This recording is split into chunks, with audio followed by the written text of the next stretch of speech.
ಆಯ್ತಾ ನಾನು ಮಾಡಿದೆ ಕೇಳ್ಬೇಕು ಸರ್.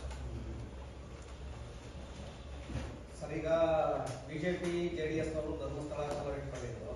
ಒಂದು ಕಡೆ ಧರ್ಮಸ್ಥಳಕ್ಕೆ ಭೇಟಿಯನ್ನ ಕೊಡ್ತಾರೆ, ವೀರೇಂದ್ರ ಹೆಗ್ಗಡೆಯವರನ್ನ ಭೇಟಿ ಮಾಡ್ತಾರೆ, ಮತ್ತೆ ಇನ್ನೊಂದು ಕಡೆ ಸೌಜನ್ಯ ಕುಟುಂಬದವರು ಕೂಡ ಭೇಟಿ ಮಾಡ್ತಾರೆ. ಅವ್ರ ತಾಯಿ ಬಿಜೆಪಿ ನಾಯಕರಿಗೆ ಏನೋ ಹೇಳಿದ್ದಾರೆ ಅಂತ ಸರ್, ವಿರೋಧವನ್ನು ವ್ಯಕ್ತಪಡಿಸಿದ್ದಾರೆ. ನೋಡಿ, ಧರ್ಮಸ್ಥಳ ಶ್ರೀ ಕ್ಷೇತ್ರ ರಾಜಕೀಯ ವಸ್ತು ಅಲ್ಲ. ಬಹುಶಃ ಯಾರು ಇವತ್ತು ಈ ಒಂದು ಶ್ರೀ ಕ್ಷೇತ್ರದ ಪ್ರದರ್ಶನದ ಹೆಸರಿನಲ್ಲಿ ರಾಜಕಾರಣವನ್ನ ಮಾಡಲಿಕ್ಕೆ ಹೊರಟಿದ್ದಾರೆ, ಬಹುಶಃ ಅವರೆಲ್ಲರಿಗೂ ಕೂಡ ನಾಚಿಕೆ ಆಗಬೇಕು.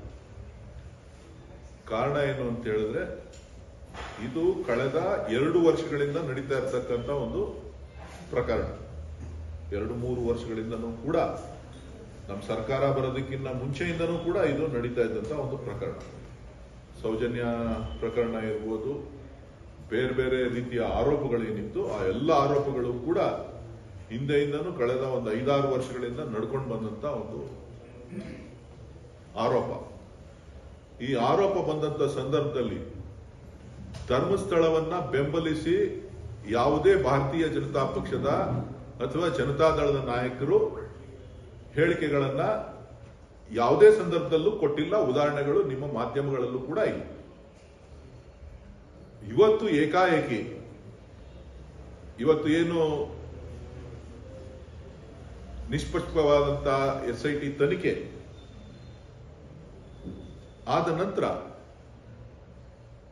ತನಿಖೆಗೂ ಮುಂಚಿತವಾಗಿ ಸನ್ಮಾನ್ಯ ಉಪಮುಖ್ಯಮಂತ್ರಿಗಳು, ಪಕ್ಷದ ಅಧ್ಯಕ್ಷರು ಧರ್ಮಸ್ಥಳದ ಶ್ರೀ ಕ್ಷೇತ್ರದ ಬಗ್ಗೆ ರಾಜಕೀಯ ಮಾಡುವಂತ ನಮ್ಮ ಅವಶ್ಯಕತೆ ಇಲ್ಲ, ಶ್ರೀ ಕ್ಷೇತ್ರ ಮಂಜುನಾಥನ ಏನು ಸಾನ್ನಿಧ್ಯ ಇದೆ ಇದರ ಪರವಾಗಿ ನಾವಿದ್ದೇವೆ ಅಂತಕ್ಕಂಥ ಹೇಳಿಕೆಯನ್ನ ಕೊಟ್ಟಿರ್ತಕ್ಕಂಥದ್ದನ್ನ ನಾನು ಈ ಸಂದರ್ಭದಲ್ಲಿ ನಿಮಗೆ ನೆನಪು ಮಾಡಲಿಕ್ಕೆ ಬಯಸ್ತೇನೆ.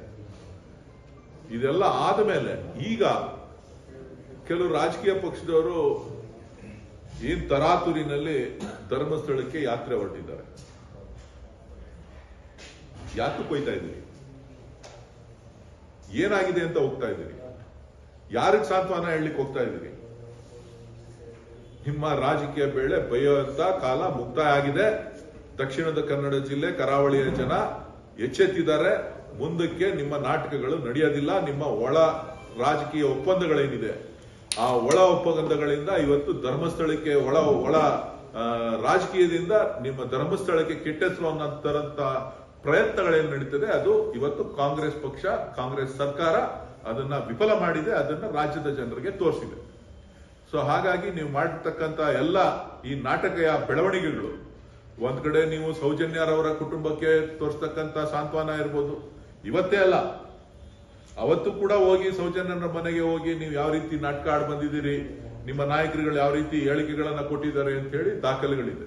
ಇವತ್ತು ಕೂಡ ಅದೇ ತರದ ಒಂದು ವ್ಯವಸ್ಥೆಯನ್ನ ಇವತ್ತು ನೀವು ರೂಪಿಸಿ ಜನರಿಗೆ ಮರಳು ಮಾಡ್ತಕ್ಕಂಥ ಒಂದು ಪ್ರಯತ್ನವನ್ನ, ನಿಮ್ಮ ಆರೋಪದಿಂದ ನೀವು ಮಾಡಿರ್ತಕ್ಕಂಥ ಕೊಳಕು ರಾಜಕಾರಣದಿಂದ ಆಚೆ ಬರಲಿಕ್ಕೆ ಇವತ್ತು ನೀವು ಧರ್ಮಸ್ಥಳದ ಯಾತ್ರೆಯನ್ನ ಮಾಡ್ತಾ ಇದ್ದೀರಿ. ಹೊರತು ಧರ್ಮಸ್ಥಳದ ಮಂಜುನಾಥನ ಮೇಲೆ ಪ್ರೀತಿ ಆಗ್ಲಿ, ಶ್ರೀ ಕ್ಷೇತ್ರದ ಬಗ್ಗೆ ಇರತಕ್ಕಂಥ ಗೌರವ ಆಗ್ಲಿ, ಅದರ ಮೇಲೆ ಮಾಡಿರ್ತಕ್ಕಂಥದ್ದಲ್ಲ, ಅವ್ರು ಮಾಡ್ತಾ ಇರ್ತಕ್ಕಂಥ ಕಾರ್ಯಕ್ರಮಗಳ ಮೇಲಿಂದ ಅಲ್ಲ ಅಂತಕ್ಕಂಥದ್ದನ್ನ ನಾನು ಈ ಸಂದರ್ಭದಲ್ಲಿ ಹೇಳಲಿಕ್ಕೆ ಬಯಸ್ತೇನೆ. ಸರ್, ಅಲ್ಲಿ RSS ನ 2 ತಂಡಗಳ ನಡುವೆ ನಡೀತಾ ಇದೆ ಅಂತ ಹೇಳಿ ಅದು ಬಹುಶಃ ಎಲ್ರಿಗೂ ಕೂಡ ಗೊತ್ತಿದೆ. ಯಾರಿಗೇನು ಮಂಗಳೂರಿನಲ್ಲಿ ನೀವು ಯಾರೇ ಮಂಗಳೂರು ದಕ್ಷಿಣ ಕನ್ನಡ ಜಿಲ್ಲೆಗೆ ಹೋಯ್ತು ಅಂತ ಅಂದ್ರೆ ಅದು ಯಾತಕ್ಕೋಸ್ಕರ ಇದು ಉಲ್ಬಣ ಆಗಿದೆ, ಯಾವ ರೀತಿ ಇದ್ರ ಇನ್ನೆಲ್ಲ ಯಾರ್ಯಾರಿದ್ದಾರೆ ಅಂತ ಹೇಳ್ಬಿಟ್ಟು 2 ಬಣಗಳ RSS ಗುಂಪಿನ 2 ಬಣಗಳು, ಬಿಜೆಪಿಯ 2 ಬಣಗಳು, ಅಲ್ಲಿಯ ಜನಪ್ರತಿನಿಧಿಗಳು ಕೂಡ ಶ್ರೀ ಕ್ಷೇತ್ರವನ್ನ ಒಪ್ಪಿ ಮಾತಾಡಿಲ್ಲ. ಮಂಜುನಾಥನ ಬಗ್ಗೆ ಮಾತ್ರ ಮಾತನಾಡಿದ್ದಾರೆ. ಬಹಳ ಸೂಕ್ಷ್ಮವಾಗಿ ನೀವುಗಳು ಗಮನಿಸಬೇಕು. ಈ ರೀತಿಯ ಒಂದು ರಾಜಕೀಯ ದೊಂಬರಾಟಕ್ಕೋಸ್ಕರ ದೇವರನ್ನ, ಒಂದು ಕ್ಷೇತ್ರವನ್ನ ಬಳಸ್ಕೊಳ್ತಕ್ಕಂಥ ಪ್ರವೃತ್ತಿ ಇಲ್ಲಿಗೆ ಮುಕ್ತಾಯ ಆಗಬೇಕು. ಇದರ ಹಿಂದೆ ವೋಟ್ ಬ್ಯಾಂಕ್ ರಾಜಕಾರಣ ಇದೆಯಾ ಸರ್? ಚುನಾವಣೆ ನಡಿಬೇಕಾದ್ರೆ ವೋಟ್ ಬ್ಯಾಂಕ್ ರಾಜಕಾರಣ ಇದ್ದೇ ಇರುತ್ತೆ. ಈಗ ಕೆಸರಾಚಾಟ, ಸೌಜನ್ಯ ಪರವಾಗಿ ಅವರ ಕುಟುಂಬಸ್ಥರಿಗೆ ನಾವು ಕಾನೂನು ಹೋರಾಟ ಏನ್ ಮಾಡ್ತೀವಿ, ಅದಕ್ಕೆ ಖರ್ಚು ವೆಚ್ಚಗಳನ್ನು ನಾವು ಬಳಸ್ತೇವೆ ಅಂತ ಭರವಸೆ ಕೊಟ್ಟಿದ್ದಾರೆ ಸರ್. ಯಾರ ವಿರುದ್ಧ ಪೂರ್ವಕವಾಗಿ ಅಂತ. ಅದನ್ನ ಅವ್ರನ್ನೇ ಕೇಳಬೇಕು. ಯಾತಕ್ಕೋಸ್ಕರ ಸೌಜನ್ಯರವರಿಗೆ ಖರ್ಚು ವೆಚ್ಚವನ್ನು ಬರ್ಸ್ತೀರಿ, ಏನು ಅಂತ ಬರ್ಸೋದ್ರೆ ಸಂತೋಷ. ಇದು ಇವತ್ತು ಹೇಳಿಕೆ ಕೊಡ್ತಾ ಇರೋದಲ್ಲ, ಅವತ್ತು ಹೇಳಿಕೆ ಕೊಟ್ಟಿದ್ದೀರಿ. ಅವತ್ತು ಕೂಡ ಏನೋ ಹೋಗಿ ಹೇಳ್ಬಿಟ್ಟು ಬಂದಿದ್ದೀರಿ. ನಿಮ್ಮ ರಾಜಕೀಯ ನೆನಪುಗಳು ಕಡಿಮೆ ಇರಬೇಕು ಅಂತ ಕಾಣಿಸ್ತದೆ.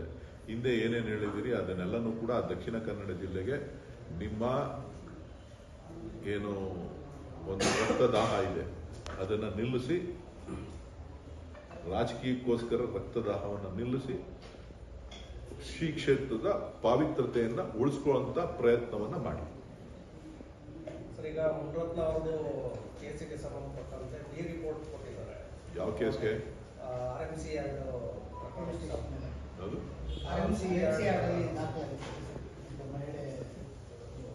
ಅದು ಅವ್ರು ಬಿಜೆಪಿ ಅವ್ರದ್ದು, ಬಿಜೆಪಿಯವ್ರನ್ನೇ ಕೇಳಬೇಕು. ಬಿಜೆಪಿಯ ಮಹಿಳೆ ಅವರು, ಬಿಜೆಪಿಯ ಮಹಿಳೆ, ಬಿಜೆಪಿ ಕಾರ್ಯಕರ್ತೆ, ಅವರು ಅವ್ರ ಪಕ್ಷದ ಶಾಸಕರ ಮೇಲೆ ಅವ್ರು ಮಾಡಿರುವಂತ ಅತ್ಯಾಚಾರದ ಬಗ್ಗೆ ಆರೋಪ, ಸಾಕ್ಷಿ ಇಲ್ಲ ಅಂತ ಹೇಳಿದ್ದಾರೆ. ಸಾಕ್ಷಿ ಏನ್ ಕೊಡಕ್ಕಾಗತ್ತಾ ಅಮ್ಮ ಪಾಪ? ಸಾಕ್ಷಿ ಎಲ್ಲಿಂದ ಕೊಡಕ್ಕಾಗಲ್ಲ? ಅವರಷ್ಟು ಶಾಸಕರಷ್ಟು ಬುದ್ಧಿವಂತರಲ್ವಲ್ಲ ಅವರು.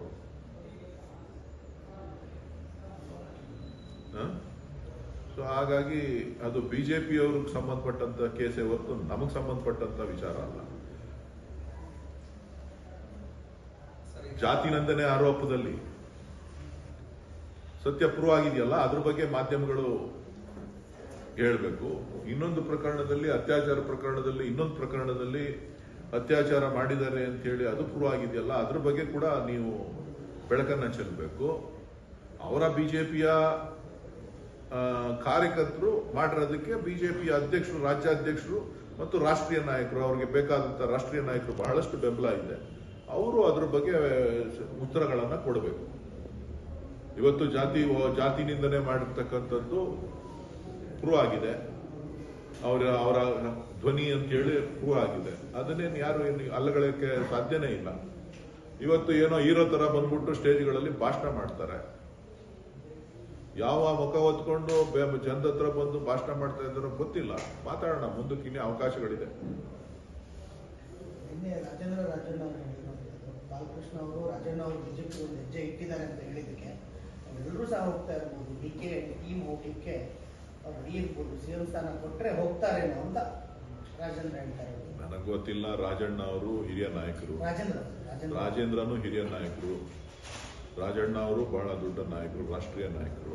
ಅವರು ಏನೇನಿದೆ ಮಾಹಿತಿ ನನಗೇನು ಗೊತ್ತಿಲ್ಲ.